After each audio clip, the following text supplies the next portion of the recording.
Okay, welcome everyone. I think now we've got some people coming in. So good evening everyone. My name is Councillor James MacDonald. I'm the Deputy Mayor of Bayside Council and I'm your MC for this evening. Welcome to our virtual Town Hall Forum. I would like to begin by acknowledging the traditional owners of Australia and recognise their continuing connection to land, water and culture. I'm currently on the land of the Gadigal and Bidjigal people of the Eora Nation and pay my respects to their elders past, present and emerging. It's great to see so many people joining us online for this very important conversation about social and emotional wellbeing. Tonight we are joined by the Mayor of Bayside Council, Joe Awada, the General Manager of Bayside Council, Meredith Wallace, Angela Crowe from St George and Sutherland Mental Health Service, South Eastern Sydney Local Health, Kate Milhot and Myfanwy Kernke from South Eastern Community Connect, and Mona Luxton from Bay City Care. This evening we'll hear from each of our guest speakers, followed by a question and answer session. Mayor Joe Awada will say a few words first, then we'll hear from Angela Crowe on social and emotional wellbeing. Kate Milhot and Myfanwy Kernke and Mona Luxton will then outline their projects with a focus on community support. And then finally, the General Manager, Meredith Wallace, will talk about what Council is doing. We'll then open the forum for the Q&A session. Many of you have already submitted questions online, but there is also an opportunity for you to ask questions via the chat button during the session, which will go directly to the host. We will answer as many questions as possible in the allotted time. However, please include your email address as you raise a question online so we can come back to you if it needs a more detailed response. These are challenging times. It's natural to experience feelings of uncertainty and anxiety right now. Living in lockdown is tough, and we'll be discussing things this evening that may be upsetting. So please, you can talk to somebody and support is available. You can call Lifeline on 13 11 14 anytime, or the mental health line on 1800 011 511. Again, thank you for joining us this evening. It gives me great pleasure to now introduce the Mayor of Bayside Council, Councillor Joe Awada. Thank you, Councillor MacDonald. Good evening, everybody.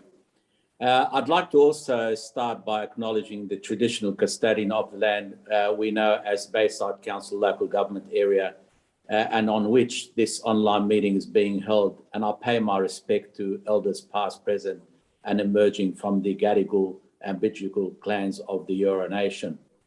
Thank you for joining us this evening for this very important conversation around how we are all coping with the current restrictions and how and where we could get help if we need to.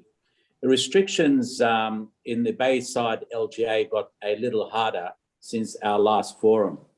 We now have a nightly curfew from 9 p.m. till 5 a.m.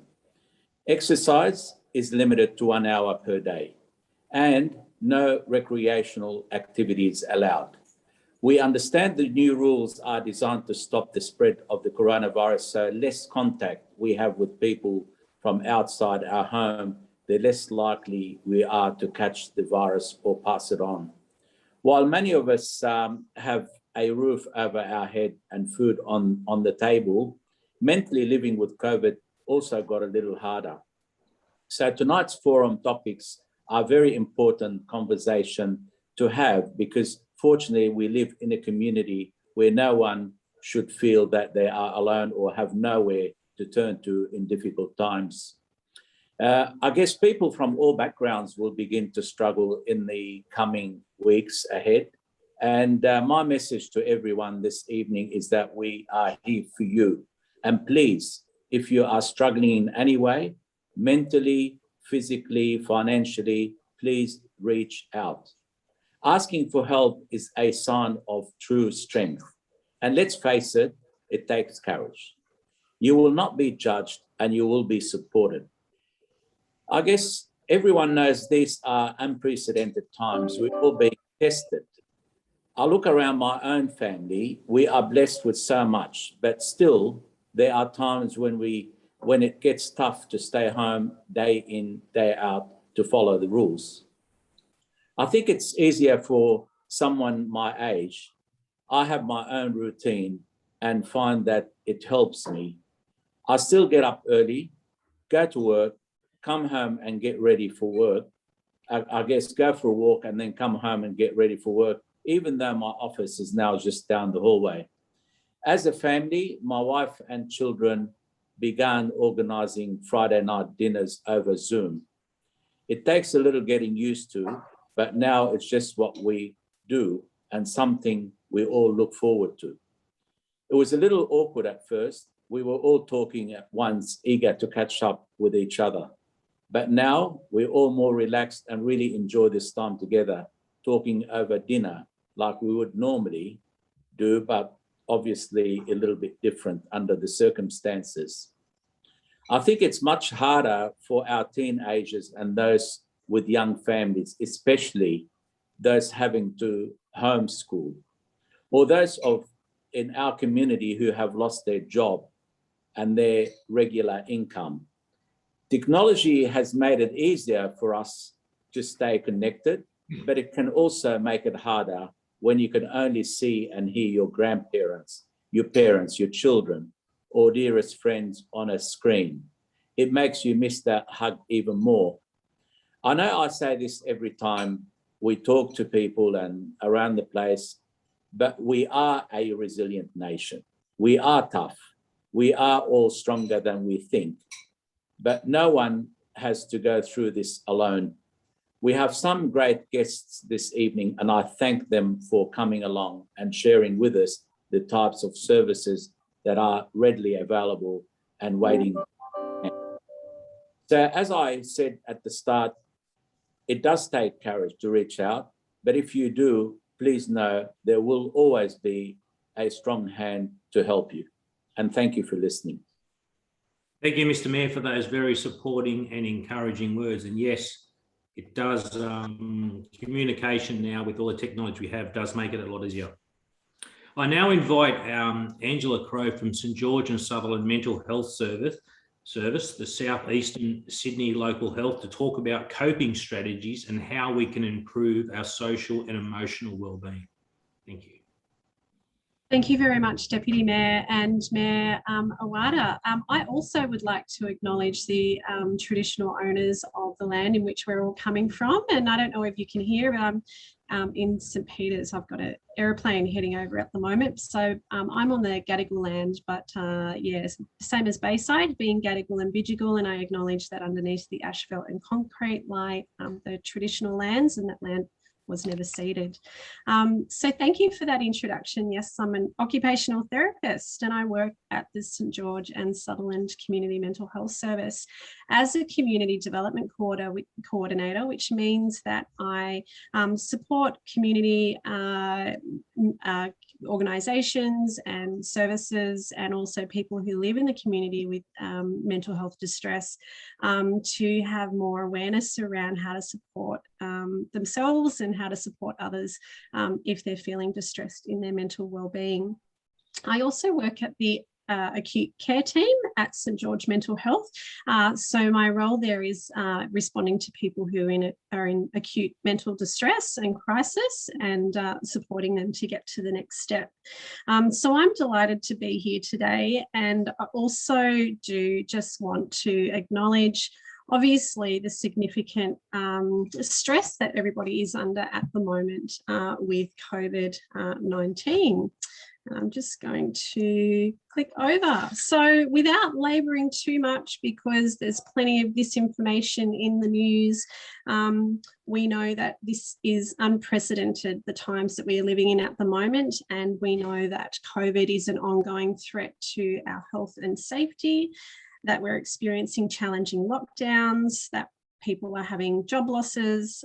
There is financial strain across many people in the Bayside area, and we're all impacted by isolation as well too. So our COVID sprint, it seemed, when we were doing so well, has unexpectedly become a marathon. And many are grappling, I guess, with the physical, the psychological, and the social and financial impacts of what COVID has brought. So we're adjusting rapidly, and the adjustments that we've had to do have been really unprecedented at this time. So I guess I'm here to talk about what we can do to help get through this marathon.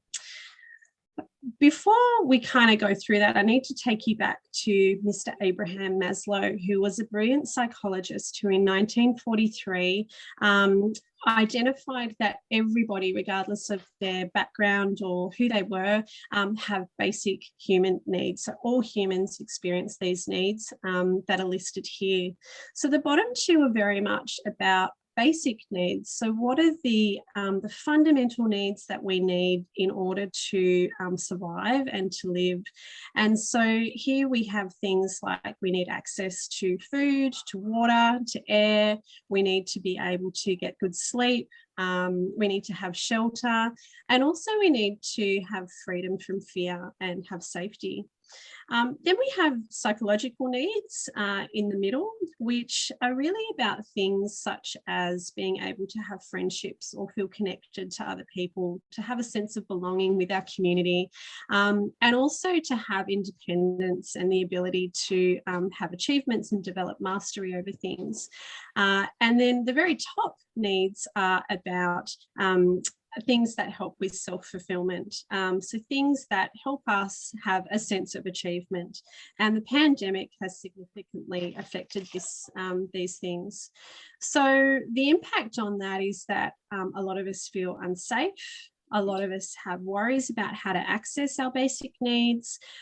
We feel disconnected from other people, and we can't do those things that are important to us and give us that sense of fulfillment in our life. And so it really is about trying to focus on getting supports around those basic experiences that we need in order to survive. So a few here, these are like the really fundamental things. So obviously drinking water, making sure that you are drinking enough and not drinking too much alcohol, or like really trying to curb that if you can. And because we're all in masks at the moment, making sure that we're well hydrated in order to get through this marathon is really important.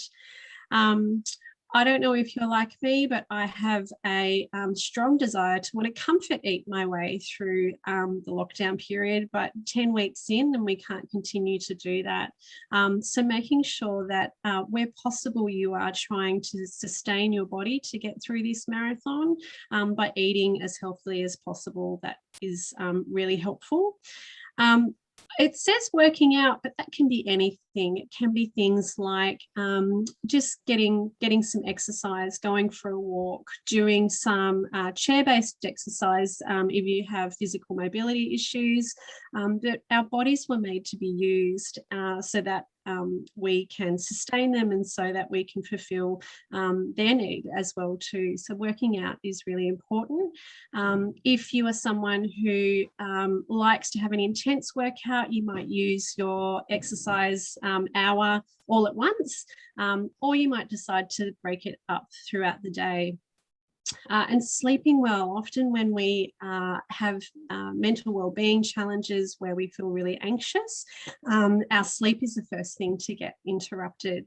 And it may look like sleeping too much, it may look like sleeping too less, or it might also just be a sense of apathy as well too throughout the day. But having really good sleep and developing good routines and habits around that is really important. Oops. Oops, sorry.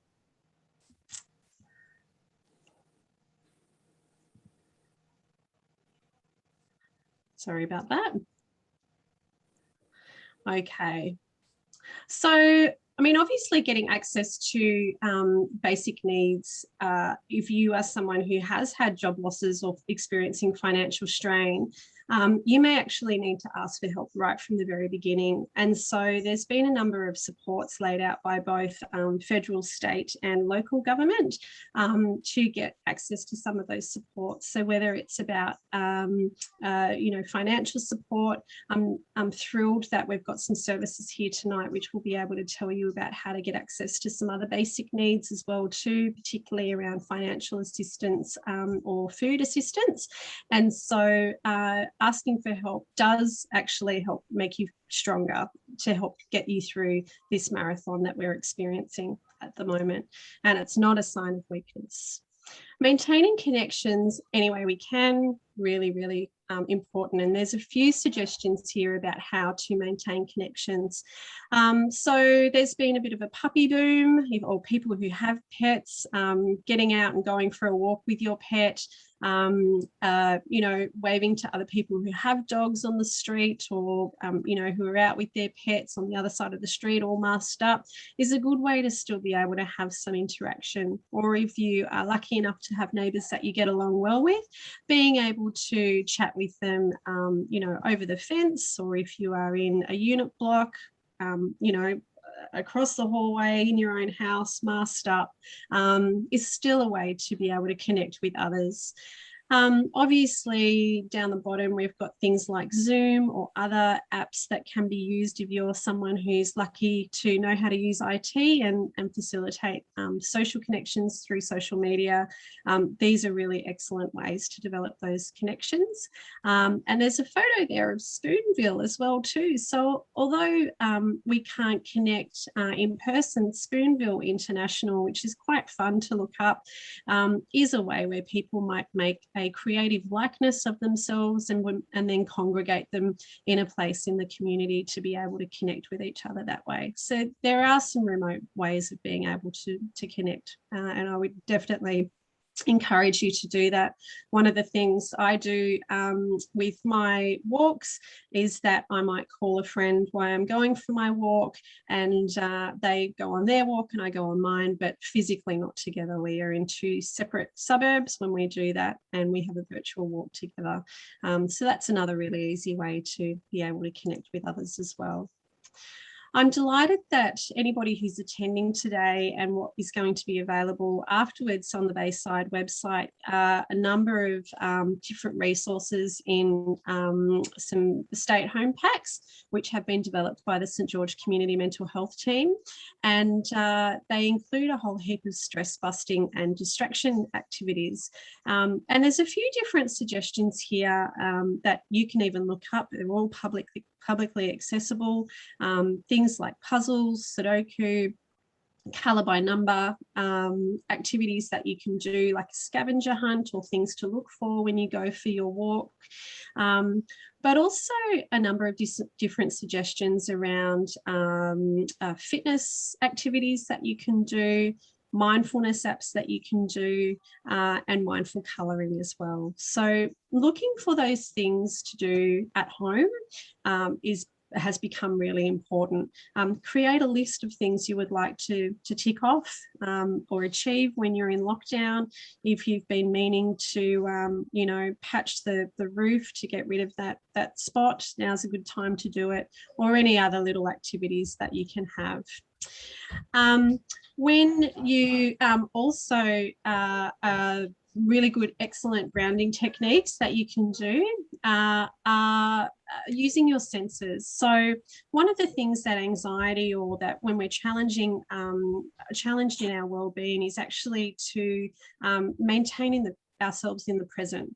And so we can think about the past and we can worry about the future, and sometimes that can make people really anxious and distressed as well too. So a very quick grounding technique is to use your senses, and you can do this when you're cooking, when you're standing, laying on the couch, when you are driving, when you are going for your walk, or when you're just sitting quietly. And it is to name 5 things that you can see, 4 things that you can hear, 3 things that you can touch, 2 things that you can smell, and 1 thing that you can taste, to help you to just become more aware about your present situation. and your present kind of physical environment, and help you to think about those things, those strengths that you might have or that you can draw upon at that time. So that's a really quick grounding technique which is available for anybody to be able to do. If you speak another language, there's lots of resources available out on the interweb. So wayahead.org is a mental health information service for New South Wales, and they have a lot of translated fact sheets around mental health wellbeing for a number of different cultural languages. And also the New South Wales Multicultural Health Service have a lot of resources available. Below I have a couple of examples of apps that are available for people from other languages. So Tide is a Mandarin language mindfulness meditation app, and also Tawazon is an Arabic language mindfulness or meditation app. And they're both really, really easy to download in your app store. Obviously, you do need a mobile phone or a smartphone to be able to access those. If you need immediate help for mental distress, so if you are at that point where you're really struggling and you need to ask somebody for advice or speak to somebody, the numbers that have been provided tonight are the mental health line, which is the line for New South Wales Public Mental Health Services, where I'm from, and that number is 1800 011 511 and is 24 hours. Or if you're needing to connect with someone and have a chat with them, Lifeline is a generalist counselling service as well, and they will also refer you to other services or direct you to other services if you need a bit more support. They are also 24 hours. Some people do and will have thoughts of suicide, and the suicide callback service is a great line to call in that instance, or 1800 011 511, the mental health line. And that really needs to be called if you feel like there is, you're at the end of the line and you're needing to get some support around that. Do call that number. Kids Helpline as well has a lot of great resources there for parents and also for kids if they're feeling particularly anxious, or if they've got some other kind of distress. Have a look at the Kids Helpline website or give them a call. That's an excellent service. In an emergency, please call 000. But there's those other numbers that I would call first, so only use 000 in the case of an emergency. Lastly, I just want to reiterate that obviously we are in a marathon and we're right in the middle of it at the moment, and that things are changing rapidly, but hopefully there's some light at the end of the tunnel as vaccination numbers go up. And I do want to reiterate that I feel strongly it will be okay and we will get through this. So hang in there, try and implement some of those strategies, and thanks for having me today. Thank you, Angela. You outlined some great strategies, and I'm sure the guests this evening will find them very helpful. And I did notice the questions that were coming up. I noticed that they were very happy and they were getting that information, which is great. Great. I just also want to assure everyone that there's plenty of time for questions and answers, for more questions after our speakers talk. So our next speaker, I'd like to introduce Kate Millhop, the CEO of Southeastern Community to Connect, to talk to us about their organisation. And then I'm going to ask Smithy Kernke to talk about the People's Pantry and the great work they are doing in our community. Thank you. Thank you, Deputy Mayor. Before I begin, I too would like to respectfully acknowledge the past and present traditional owners on the lands in which we meet. It is a privilege to be meeting on the lands of the Eora Nation. I would also like to say thank you to Bayside Council for organising this evening's event and for all the community members for your attendance tonight. My name is Kate Millhop. I'm CEO of Southeastern Community Connect, otherwise known as SEC. We're a not-for-profit community organisation that has been operating in the community for 44 years. And our aim is, through our services and programs, to foster independence, belonging and wellbeing within the community. Our services operate across the lifespan. They range from parenting programs and playgroups through to our age services. All of our aged services are currently continuing to operate during the restrictions as we are deemed essential workers. Currently, we continue to provide our list shopping service, our fruit and vegetable delivery service, our respite, which provides a break for carers, and our community transport, where we're helping seniors to attend medical appointments. All staff are required to wear masks and to maintain social distancing at all times. And during the restrictions, one of the conditions that's been placed on them now is that they're all required to be vaccinated also. We're also undertaking regular wellbeing conversation and checks with our seniors. And for those seniors that we've identified who are that much more vulnerable, those who are particularly the extroverts of the group, we've arranged for our volunteers to ring up on a regular basis outside of our usual work hours. So this occurs during the evenings and at weekends. Our USH service children are also maintaining contact with seniors. They've been writing letters to them, drawing cards, and we've been handing them out to our seniors when we're delivering their groceries to them. This has been a really big hit with our seniors, with one of them saying to us, it was better than receiving a bunch of flowers. Myf is going to talk to you about what's been happening at the hub. However, I'd like to let everyone know that we've still got some outreach services operating at the hub. Kingsford Legal Centre, otherwise known as KLC, is continuing to provide legal support and advice. This is being done over the phone. And we now have tax help operating for those who need assistance with their tax returns. So if anyone needs any help, please, we've got our contact details behind us. Reach out to us and we will be able to help you in any way possible. Lastly, I'd like to say that we've been taking photos of the chalk messages as we go for walks around the streets of Bayside, in particular East Lakes, where we're based. And the chalk messages have been absolutely fantastic, and there've been images that say like hang in there. So we've done a YouTube video outlining the messages that we've received, and we just would like to extend an invite to the rest of the community. If you'd like to put a message out there, we're happy to upload it to our YouTube video to maintain the wider connection with our community. So now I'm going to hand over to Myf, and she's going to talk to you about some of the services that are operational at the hub.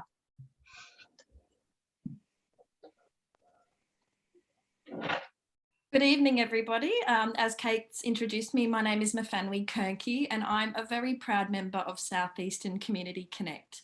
And tonight I'm going to be sharing with you just one of our community projects that operates out of our community hub in Mascot.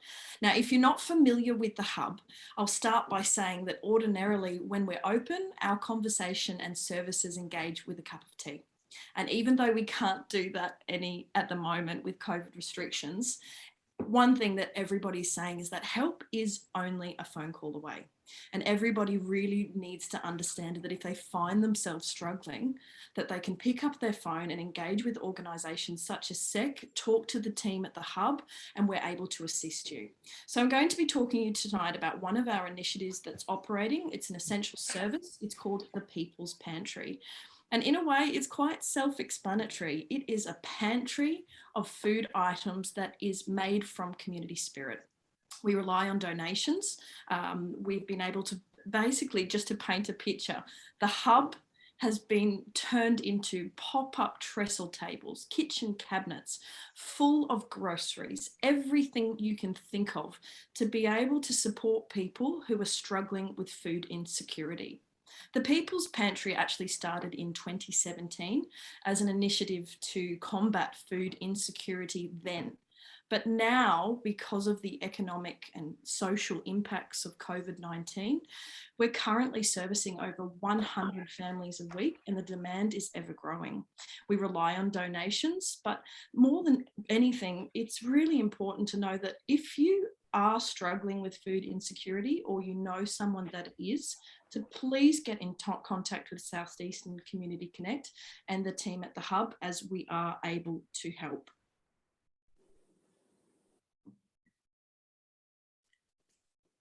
Thank you, Kate and Myfi. What a great initiative the People's Pantry is, and I know a lot of people were grateful for the work you do. And I know we sometimes take these basic needs for granted, and as you stated, Miffy, help is only a phone call away.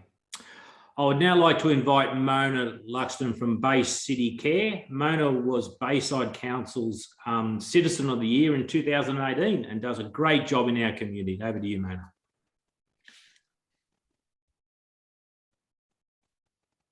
Thank you, Deputy Mayor and Mayor Awada. I would also like to respectfully acknowledge the traditional owners of the land and the elders, both past and present. So my name is Mona Luxton, and I just want to say hi to everyone and hope you're all doing well and keeping safe during this difficult time. And so my role is I'm a counsellor and a social worker, and I've worked with Bay City Care for over 10 years now, primarily as the coordinator of our counselling and domestic violence support centre. Bay City Care is a non-government charity organisation, and we really value the individual from a holistic perspective. And so our support includes practical, mental, social, emotional and spiritual wellbeing. Through our counselling centre, we offer general counselling, domestic violence support programs and specialist domestic violence counselling. And while we're not a crisis centre, we are able, if we're unable to provide people with the help that they need, we can provide information and referral. So currently we are offering telehealth support by phone or online. Our counselling fees are very affordable. We use a sliding scale based on income, and there are no fees attached to our domestic violence services, so they all come at no cost. We also have a youth program. Our youth program, while currently is not meeting face-to-face, are still meeting and connecting via social media. Through their Instagram page at My Youth, you can follow them to learn more about their online events. So I encourage young people to jump on board and follow what they're doing, and you can I guess, keep up with their posts and read their posts. And if you would like to be part of their events, you can also do that. Our community food care program is still running at Arncliffe, still operating 2 days a week. And we're providing emergency relief food hampers and weekly affordable groceries, including free bread, fruit and vegetables. It's also a place that provides social connection and is quite well known for its social connection. It's like a community hub, and our clients, come along not just for the practical side of which is what we offer, but also just to see a familiar face and a friendly face. And outside of COVID, always a cup of tea and coffee on offer. Many of our clients have been attending for a number of years and really enjoy the social connection and the community side of our food care program. We also offer EPA vouchers, which are Energy Accounts Payment Assistance Scheme for electricity, for gas and water bills. And WDO, which are work development orders to help people with various fines such as traffic infringements. Those services are available over the phone, and so people can call our office number and make an appointment for any of those services. Thank you, Mona. Sorry, you finished? I didn't jump in then, did I? Yes, no, I'm finished. Thank you. Thanks, Mona. As always, you and your team are there for the Bayside community, and really appreciate everything you do, and how we miss that coffee and tea. I would now like to introduce our GM here at Bayside Council, Meredith Wallace. Meredith will talk us through the many services, programs and activities that we are providing to help our community get through these challenging times. Thank you, Meredith. Thank you, James, and good evening, everyone. I know that you will all have found the last few speakers so informative. I'm going to keep this brief, but I would like to say a couple of things about some of the programs that Council has also been contributing to. As you've already heard tonight, it is important that our community knows that no one has to go through these circumstances alone. And in our own way, we're here to help in any way that we can. Over the past year and a half, Council's put in place several financial relief measures for ratepayers, home renovators, our local business community and sporting organisations, such as waiving fees or interest on overdue payments. Additional funds have been allocated to develop care packages and provide small community grants. Council's also working closely with our local police, New South Wales Health and the local area health agencies to ensure that the key messages, stay home, wear a mask, get tested, get vaccinated, reach everyone in the community, particularly those who don't use English as their first language. Our City Life team works closely with our community. In fact, they're our eyes and ears.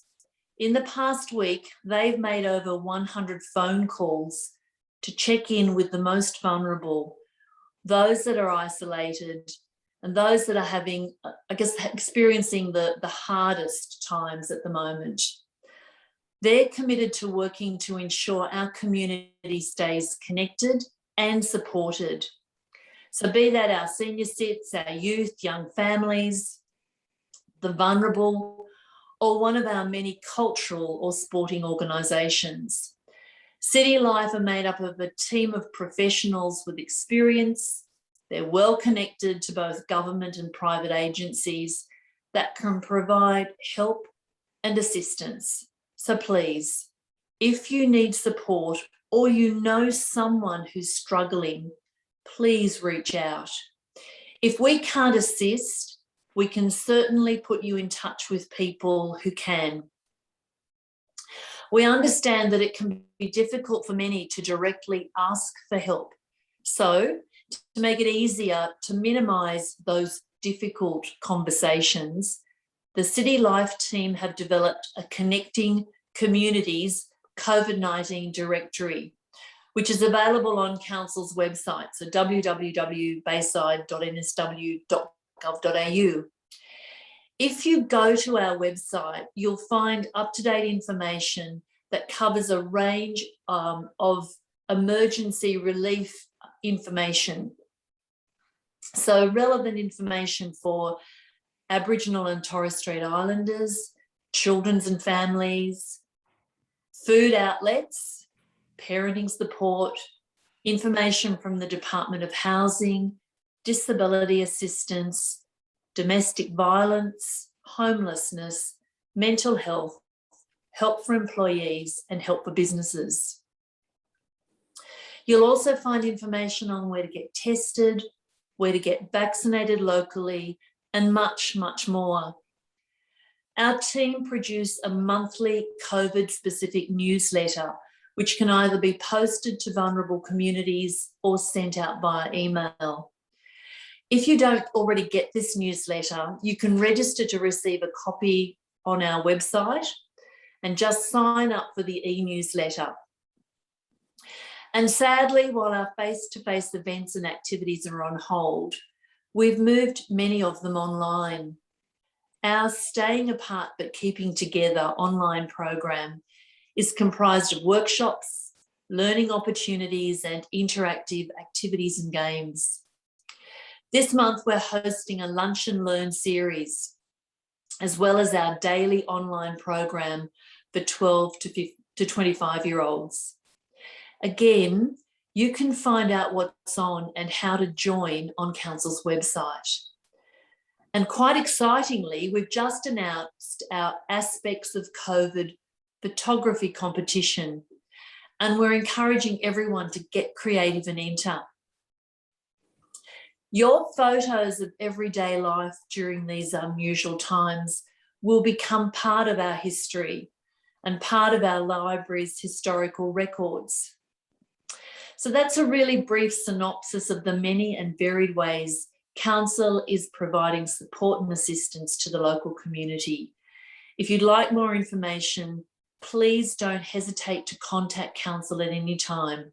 Remember, we are here to help. Thank you. Thank you, Meredith. I know you've only scratched the surface of what Council's doing to assist and support our local community. And as you said, if you require help, it's important to please reach out.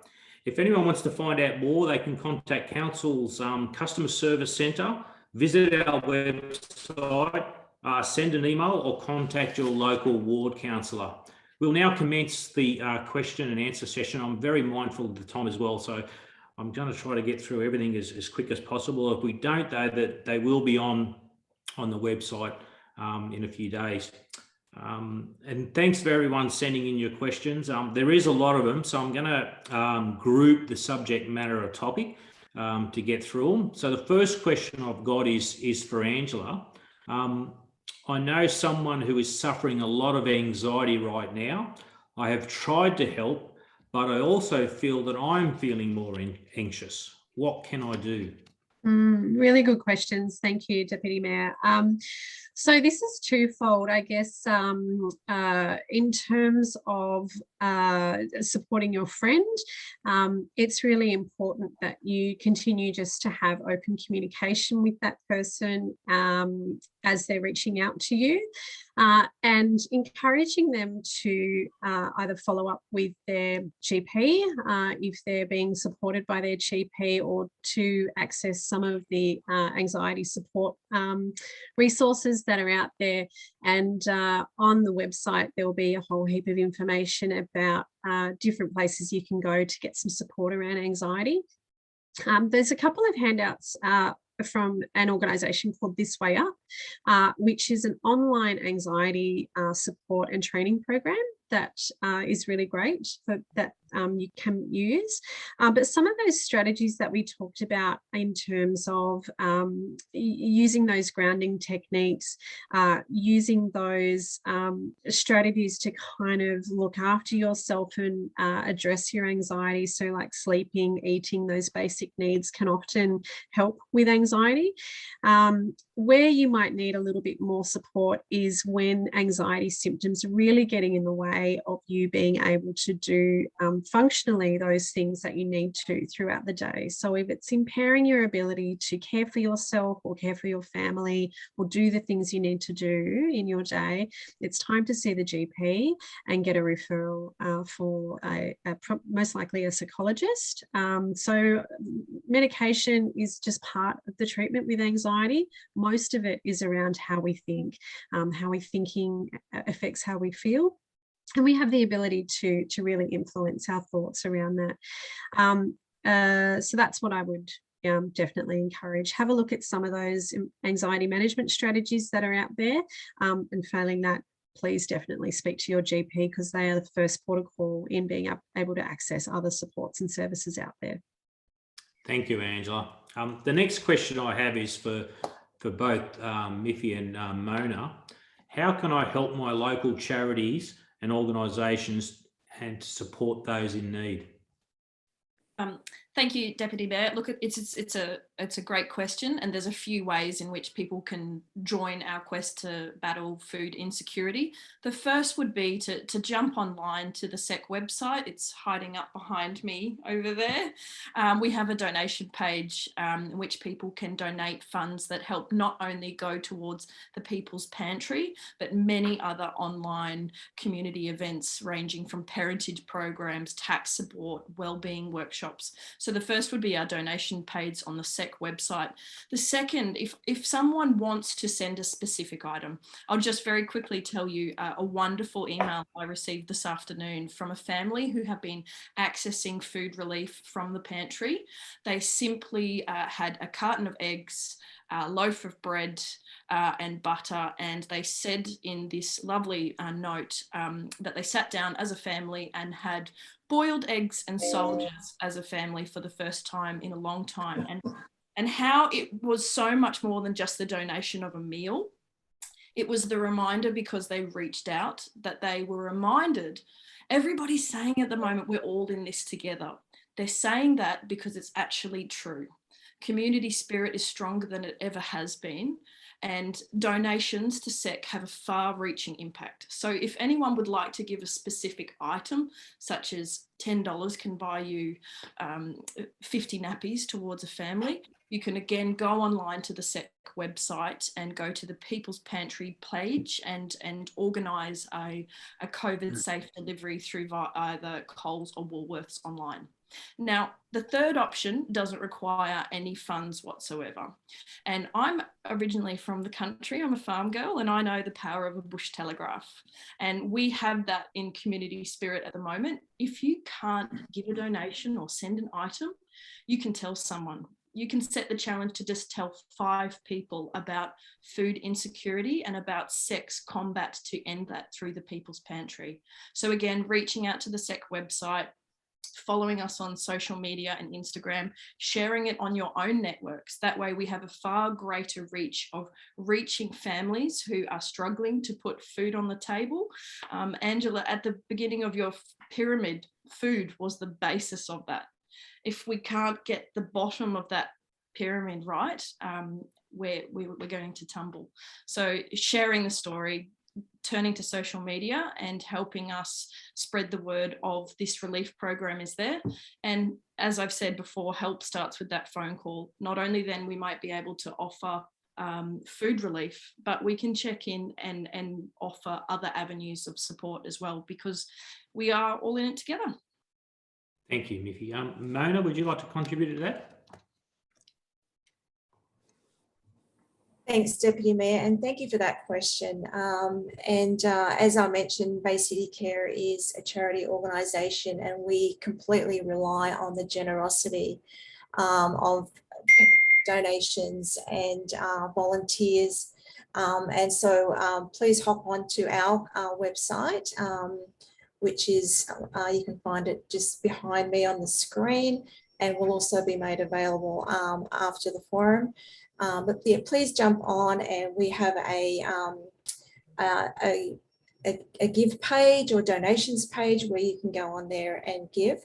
And we also, really appreciate, as I said, all our volunteers. If you would be interested in volunteering at our food care, our volunteers play a big part in our services down there, and not just, practically, but also in connecting with our individuals and families that visit our food care program, many of which are, suffering or dealing with food insecurities and just struggling financially through this very challenging time. We have a huge variety of people that attend our food care program. Solo parents, we have solo mums that come down with, 5 and 6 children. And so it's great to be able to offer them some support practically, and also, to encourage them socially and just by having a chat with them. So we appreciate and accept all support and help through our community, whether it be financially or, as I said, through our volunteer opportunities. Thank you. Thank you, Mona. The next question I have is for the Mayor. What is the path to get out of being in an area of concern, and what are the next steps? Sure. Look, interesting question. I guess we all know the rules are changing very frequently. As we all know, we currently have 12 declared areas of concern, and Bayside, unfortunately, 2 weeks ago, was added to the areas, or the Bayside was added to the declared LGAs. Unfortunately, we haven't received a set of criterion where for Bayside to be removed as an area of concern. I'd have to say things that New South Wales Health would be looking at is fewer cases each day, not on a single day, but for few days, fewer unlinked cases, so the trace of the source, because unlinked cases are the problem where they're passing on the virus without being traced, and improve vaccination rates, and also maintain high testing rates. It's very important we all get vaccinated. If feeling unwell, get tested and stay home. Let's do all we can to keep our community safe and hopefully come out of lockdown as an LGA. Thank you, Mr. Mayor. My next question is for Angela. I know that the situation may go on for a while. Our family are already finding it tough emotionally and in other ways. What can I do to get some help around these issues? I think if we think about those basic needs, in terms of other ways, looking at some of those practical supports to assist basic needs such as food, shelter, financial support, by using some of these services is the first step, because that can improve wellbeing. In terms of supporting wellbeing for the rest of the family and as a whole, trying to do things together, trying to have a little bit of fun with some of the different activities that you do together, but also trying to reach out to some of those other mental health supports too. So if you have concerns around, say, young people who are in your family, or an adolescent, or if you've got someone who's going through the HSC this year who may be impacted as well too, reaching out to services such as Headspace, which is the youth mental health service, or even just going to speak to your GP in the first instance. And so you would do that particularly if over a couple of weeks a family member had really been impacted in their wellbeing, and they'd had kind of persistent symptoms of feeling low or feeling very anxious or deteriorating in some way. In terms of supporting general wellbeing around mental health, I mean, trying to stay active, to stay distracted, to look after your health and your nutrition, to try and maintain connections. And it does take work to be able to do that. And I think that's the hardest thing, is that we have to work hard to try and look for alternatives to manage that, so that we do prioritise our wellbeing. And prioritising our wellbeing is hard and really important too, particularly if you're in a family where you are homeschooling. You might be doing home daycare at the same time. You might have two partners working. There's so much to juggle. So you're only going to be able to juggle that stuff if you're also looking after your own mental health and wellbeing as well too. And that includes sharing responsibilities if you have the ability to do that, making sure that you take time out for yourself, even if it's just to go for a walk around the block in one of the 15-minute allocations that you might give yourself. So there's a number of different things, and it's really great to hear about all of the resources available on the Bayside Council website, as Meredith has outlined, and also in conjunction with some of those activity packs and mental health resources which will be sent. There's lots of options to be able to access some mental wellbeing resources if you need to. Thank you, Angela. The next question I have is for Kate and the Mayor. The question is, I'm concerned about people isolating, particularly the older and vulnerable people in our community. What ways can we all help? Kate.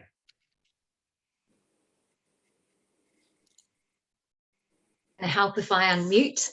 To begin with, as I was saying, we're continuing to provide all our age services to the elderly residents in our community. So if you know someone who may be in need of any services at this point in time, you can refer them to us and we will make contact with them. In addition to that, we are also using our volunteers who are making contact and having regular conversations with our seniors in the community. they're saying that the impact has been just as great for them as it has been in maintaining the contact with their other community members. The other thing that occurred a lot last year was that people within the community were reaching out to one another. So if you do have an elderly neighbour and you have their phone number, you know, ring them up and just check that they're okay. If you don't have their phone number, put a little note in their letterbox and say, hi, I'm your neighbour, I'm here if you need anything, or if you need any supports, just give me a call and leave your number behind. The other thing, as I was saying, is the little messages that people have been leaving on the street, the chalk drawings that show everyone is connected, is just, you know, it lifts your mood. And as we were saying before, things that are uplifting, they send up all those positive little neurons in our brain and make us feel happier when we're, at the moment, we've been locked in so much negativity. And I think the other thing is for ourselves is we can start changing our own narrative. I mean, it is a very difficult time for us, but as we all know, we're going to come out of this. And if we use this time to make connections with one another, and then with the services providing support to us, when it comes out of lockdown, we'll have these connections and we'll be able to make them face to face, and then they'll be able to be sustained into the future. Thank you, Kate. Mr. Mayor? Yeah, thanks, James. Look, with this question, I guess council is doing welfare checks via our library database. So our staff are calling people and checking in. And I'd share Kate's comments about, you know, look out for your neighbour.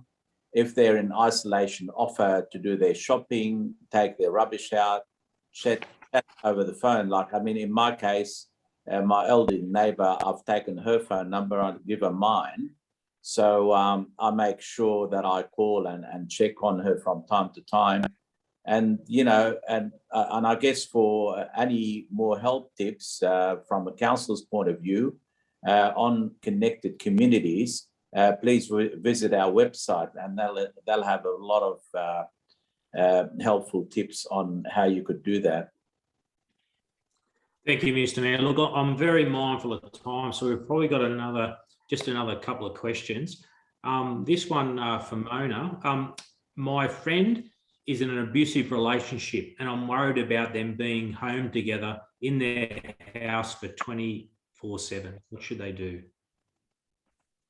Thank you, Deputy Mayor. Domestic violence, it is a very complex issue, and unfortunately COVID-19 has added an additional complexity, but safety is always priority, and whenever there's any case of an emergency or if someone is in danger, first thing to do is to call 000 immediately and to seek help for that person. As well as that, there is also an opportunity for you to support your friend, letting them know that you are there to help, to encourage them to contact a local domestic violence service or the domestic violence hotline. The more information that perhaps you can gather and provide for them, and the more informed they will be, particularly if it is unsafe for them to do so themselves. A great place to start is 1-800-RESPECT, which has some very helpful information and resources on domestic violence and how to get help and support. But primarily it's the fact that you're there for your friend is extremely valuable, and you have a great opportunity just to be there and be a support and let them know that you're there, and to help them in any way you can. Thank you, Mona. The next question I have is for Myfanwy. My partner and I have both lost our jobs. We are finding it difficult to buy and pay our bills, buy food or food for our family. Can anyone access the People's Pantry? Thank you, Deputy Mayor. Look, I'll just start by saying that it is the people's pantry. So it's there for the people, for the community members to access. And I'd say to this particular household, and I'm going to sound like a broken record, pick up the phone and call the SEC team. Get in contact with the community hub in Mascot. We can have the conversation. It sounds like they're going through a situation that we're hearing on a daily basis. So they're not alone. It's strength in numbers. Yes, they can access the pantry, but they can also engage with Southeastern Community Connect and see what other services that we might be able to help them with, financial relief, or perhaps even more emotional and mental support as well. Thank you, Mickey. I've probably just got two more questions now. The next question I got is for Meredith. I'm a small business owner and I've had to change my business services model to adapt the COVID restrictions. Is there any financial help available? Thank you, James. Look, tonight we haven't focused on business, but we're very aware that people, particularly people running small businesses, are in the forefront of those suffering the consequences of COVID. Firstly, I'd say that looking at the Service New South Wales website, www.service.nsw.gov.au, is a great place to start. But also, it's a terrific segue into our next Town Hall virtual forum. So on the 15th of September at 6:30 p.m, we're going to be hosting another of these virtual sessions. And the focus of that one on the 15th of September will be COVID-19 small business support and resources. So if you have an interest in this, I really encourage you to come along to that forum, and we'll attempt to answer all of your questions at that point. And we'll have some, as tonight, we'll have some people who are working in the field under experts in that particular subject. Great, thank you, Meredith. The last question I have is for the Mayor. Recently, we have welcomed a new member to our family, a dog named Tessa. How do I get them registered? Interesting question. Thank you, James. Congratulations, firstly. I know many people are looking to animal companions during this time. They give us so much company, love and laughs, I guess. Cats and dogs obviously, we have to get cats and dogs microchipped and registered. Your local vet can arrange microchipping, and you must register a pet online via the New South Wales Government's Pet Registry website. So the website is petregistry.nsw.gov.au. The Pet Registry have a great information to assist new and current pet owners. So please check their website. That will give you a lot more information. Great, thank you, Mr. Mayor. That wraps up our question and answers. Look, there was a lot more questions there that we didn't get through, but we will put them online for everyone to see them. I'd like to again thank our panel this evening. I'm sure everyone who has joined us this evening has learnt something new or gained some useful tips on how to cope with these moments when things get a little harder than normal, or how to help a friend in need. But more importantly, we know that we're all in the same boat and that we are not alone. The session has been recorded and will be available on Council's website and Facebook page, so be sure to share it with members of the community who couldn't join us tonight. It will also be available on request in other languages for our multicultural community members. Details about how to access will be in the chat room. I would now like to invite Mayor Awada to say a few closing words. Thank you.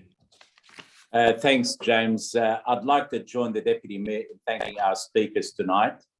The message, I think, from everyone is loud and clear. You're not alone. And if you or anyone you know needs help, please reach out. Council's customer call centre is available if you need further advice or assistance.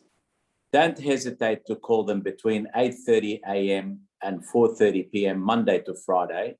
There's also an after-hours service on the weekend. Details are on our council's website. By closing, I hope the messages tonight have been of benefit to you And please, if any of what has been discussed this evening causes sadness or distress, support is available. Please do not hold back. Pick up the phone and call. Lifeline on 131114 anytime. I repeat, 13 11 14 anytime. Also, you could ring mental health line on 1800 011 511.